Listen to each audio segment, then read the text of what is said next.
Assalamualaikum warahmatullahi wabarakatuh. Alhamdulillahi rabbil alamin. Wassalatu wassalamu ala asrafil anbiya'i wal mursalin wa ala alihi wa sahbihi ajma'in, amma ba'du. Anak-anakku sekalian, kelas 3 dan kelas 5 yang berbahagia, alhamdulillah syukur, marilah senantiasa kita panjatkan kehadiran Allah Subhanahu wa ta'ala. Walaupun saat sekarang kita dalam kondisi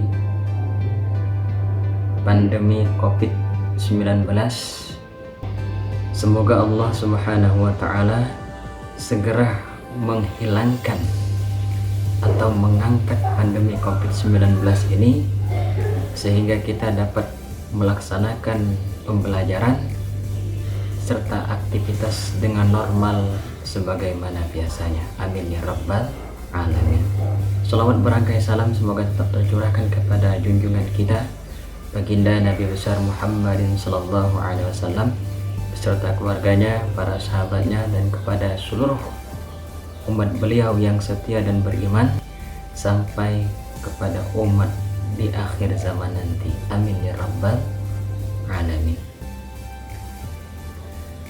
Baiklah, langsung saja untuk pembelajaran kita pada hari ini.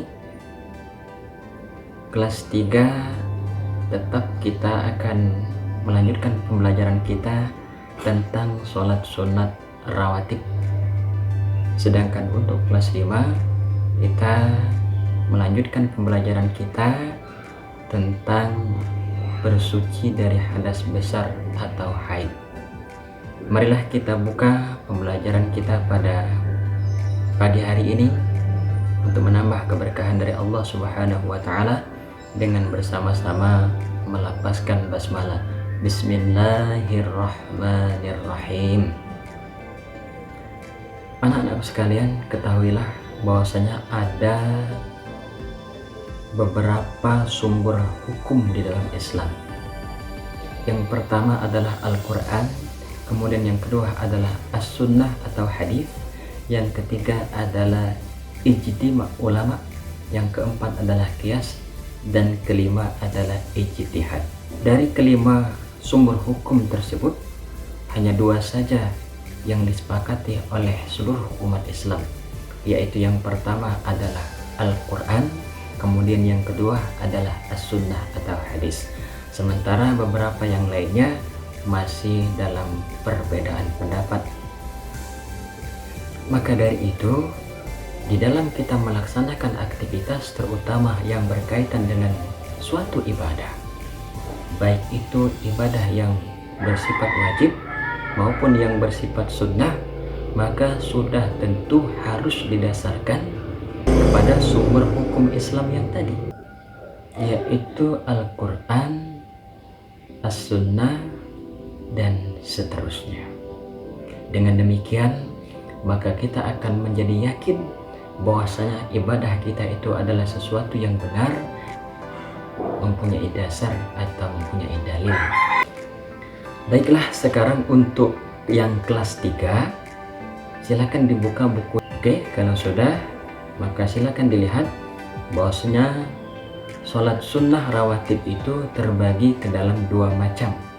Yang pertama adalah sholat sunnah mu'akkad, kemudian yang kedua adalah sholat sunnah ghairu mu'akkad. Yang akan kita bahas dalam pertemuan kali ini adalah sholat sunnah mu'akkad. Apa saja sholat sunnah mu'akkad itu? Ada 10 rakaat. Yang pertama 2 rakaat sebelum sholat zuhur, kemudian 2 rakaat sesudah sholat zuhur, 2 rakaat sesudah sholat maghrib, 2 rakaat sesudah sholat isya, dan 2 rakaat sebelum sholat subuh atau sholat sunnah fajar. Hal ini berdasarkan sebuah hadis baginda Rasulullah SAW dari Abdullah bin Umar radhiyallahu anhu, beliau berkata, "Hafistu minan Nabi sallallahu alaihi wasallam 10 raka'atin, raka'ataini qabla az-zuhri wa raka'ataini ba'daha wa raka'ataini ba'da al-maghribi fi baitihi wa raka'ataini ba'da al-'isya'i fi baitihi wa raka'ataini qabla salati subhi." Rawahul Bukhari wa Muslim. Yang artinya,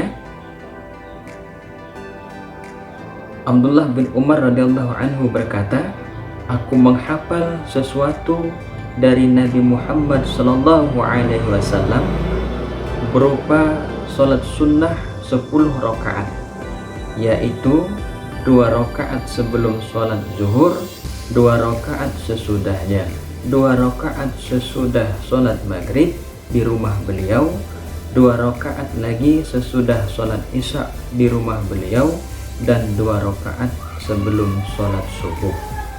Hadis riwayat Imam Bukhari dan Muslim. Ini yang kelas 3.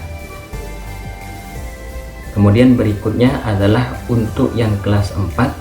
Silahkan dibuka bukunya seperti yang saat ini dapat dilihat di layar, halaman 15 dan seterusnya, tentang larangan melakukan ibadah di saat sedang dalam keadaan haid atau berhadas besar. Yaitu yang pertama, dilarang melaksanakan ibadah sholat, yang kedua dilarang berpuasa, yang ketiga dilarang untuk beriktikaf di masjid, yang keempat dilarang menyentuh atau memegang Al-Quran, dan yang kelima dilarang untuk melakukan ibadah tawaf. Yang akan kita lihat dalil di sini perwakilan saja, yaitu lihat di halaman 18. Nah, yang seperti di layar, halaman 18, coba diperhatikan. Itu ada dalil untuk tidak boleh melakukan ibadah tawaf bagi orang yang sedang dalam keadaan hadas besar atau haid dalam hal ini. Ini didasarkan kepada sebuah hadis Rasulullah sallallahu alaihi wasallam, wa an Aisyah radhiyallahu anha qalat, lamma ji'na syarifa hittu faqala an-nabiy sallallahu alaihi wasallam, if'ali ma yaf'alu al-hajju ghaira alla tatufi bil baiti hatta tatahuri. Muttafaqun alaih. Yang artinya dari Aisyah radhiyallahu anhu, bukan radhiyallahu anhu, tapi yang benar adalah radhiyallahu anha. Aisyah radhiyallahu anha berkata, ketika kami telah tiba di desa Sarif, yaitu desa yang terletak di antara Mekah dan Madinah, aku datang bulan atau haid. Maka Nabi Muhammad SAW bersabda, lakukanlah apa yang dilakukan oleh orang haji, namun engkau jangan bertawaf di Baitullah sampai engkau suci. Muttafaqun alaih. Artinya hadis ini disepakati oleh 2 orang ahli hadis, yaitu Imam Bukhari dan Muslim. Baiklah, untuk tugas perhatikan dengan teliti, baik itu untuk kelas 3 maupun untuk kelas 5. Silakan dibaca hadis yang sudah kita pelajari tadi berulang-ulang beberapa kali sampai lancar, sampai benar. Kalian rekam, buat video sedang membaca, hadis dan artinya. Tidak usah dihafal, membaca saja. Sedang membaca hadis dan artinya tersebut, kemudian setelah selesai kalian kirimkan di grup WA fikih masing-masing. Jadi untuk kelas 3 dikirim di grup fikih kelas 3, sementara untuk kelas 5 dikirim di grup fikih kelas 5. Jangan di WA pribadi. Paham ya? Baiklah, kalau sudah paham, demikian saja untuk pembelajaran kita pada hari ini. Marilah kita tutup pembelajaran kita untuk menambah keberkahan dari Allah Subhanahu wa taala dengan bersama-sama melafazkan hamdalah. Alhamdulillahirabbil alamin.